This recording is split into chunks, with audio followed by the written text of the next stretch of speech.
Production of the Volvo EX90 is being delayed, according to a report from Automotive News. U.S. deliveries will now begin in the third quarter of 2024, with the holdup coming as the result of software development obstacles as Volvo readies the new electric platform. Volvo boasts that its current lineup is fully electrified, meaning that every car's powertrain, including the gas engine ones, has at least some battery electric component.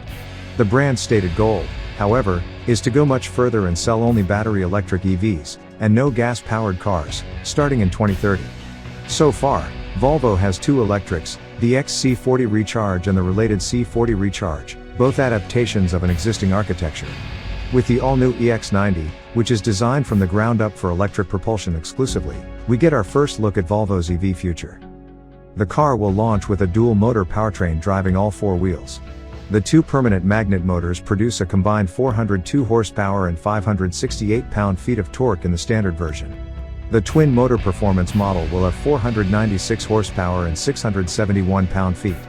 Volvo estimates that the standard twin-motor EX90 will accelerate to 60 miles per hour in 5.7 seconds, with the performance version knocking a second off that time. The chassis features air springs, and the brakes measure 15.4 inches front/rear. The turning circle, at 38.7 feet, is about a foot tighter than that of today's XC90. The EX90 uses a 400-volt architecture, and the battery will have a usable capacity of 107.0 kilowatt-hours, with a targeted range of up to 300 miles. Using a 250.0 kilowatt-hour connection, the EX90 will be able to charge from 10 to 80% in approximately 30 minutes.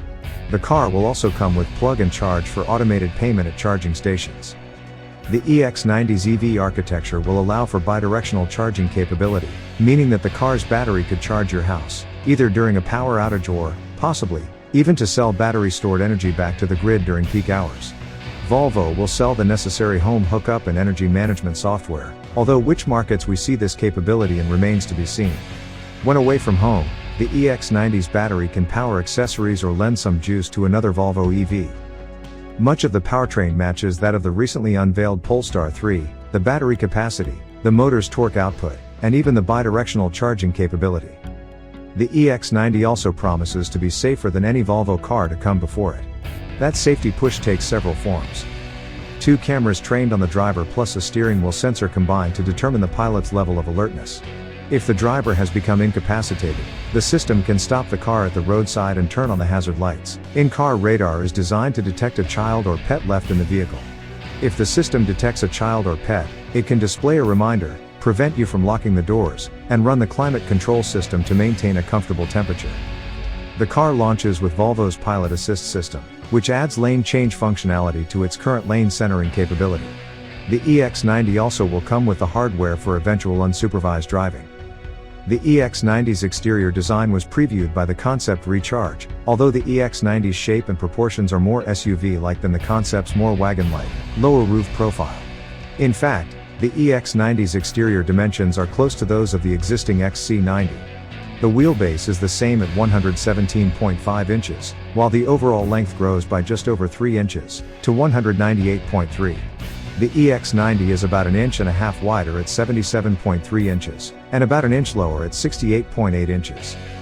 To achieve a claimed drag coefficient of 0.29, the grille-less front end is rounded, the door handles and window glass are flush with the bodyside surface, and the 22-inch wheels have separate wheel cover inserts to smooth airflow. The car's LiDAR sensors, which will be used for the eventual self-driving capability, are housed in a bump at the forward edge of the roof. Overall, though, the exterior design doesn't stray from Volvo's existing design language.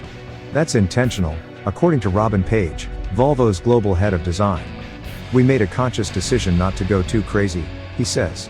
"Later on, we can be more playful." The EX90 debuts a new interior design for Volvo and is largely shared with the Polestar 3. The spare, minimalist dashboard has a large, vertically oriented center touchscreen for most functions. A smaller screen in front of the driver functions as a digital instrument cluster, displaying speed and range as well as a graphic of the car and surrounding traffic. Knobs and nearly all physical buttons are banished.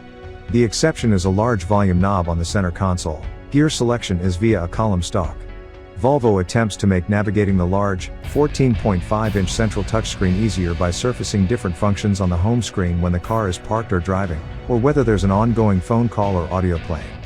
A few basic climate controls are at the bottom of the screen, much like current Volvos. Even the glove box door opens via an on-screen button. As in today's Volvos, the infotainment system is Google-based but also supports Apple CarPlay and Android Auto with a wireless connection. Like many EVs, the EX90 includes a panoramic glass roof, which may be swell in the gloom of a Scandinavian winter but will place an additional burden on the air conditioning in a Florida or Arizona summer. Size-wise, the EX90 cabin volume is very similar to that of the XC90. Passenger legroom in the front, middle, and third rows are all within an inch of the existing car, at 40.9, 36.5, and 31.9 inches.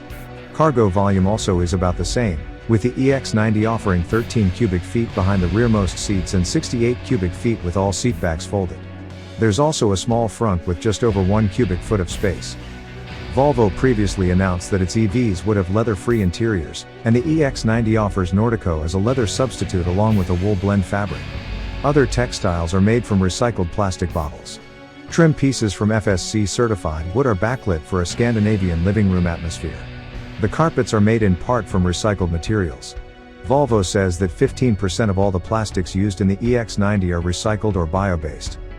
Other tech highlights: the EX90 will come standard with smartphone as key functionality. The top audio system, by Bowers & Wilkins, will feature Dolby Atmos and blast music through 25 speakers, including in the headrests.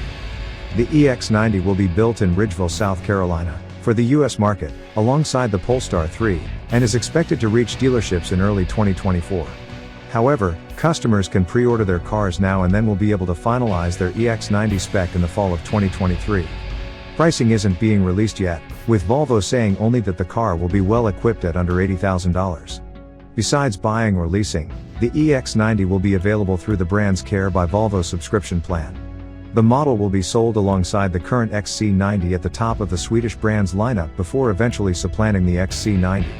The EX90 starts a parade of Volvo EVs, with the company saying it plans to introduce one new electric model per year. A small SUV is likely to be the next up. It will be interesting to see how closely they hew to the EX90.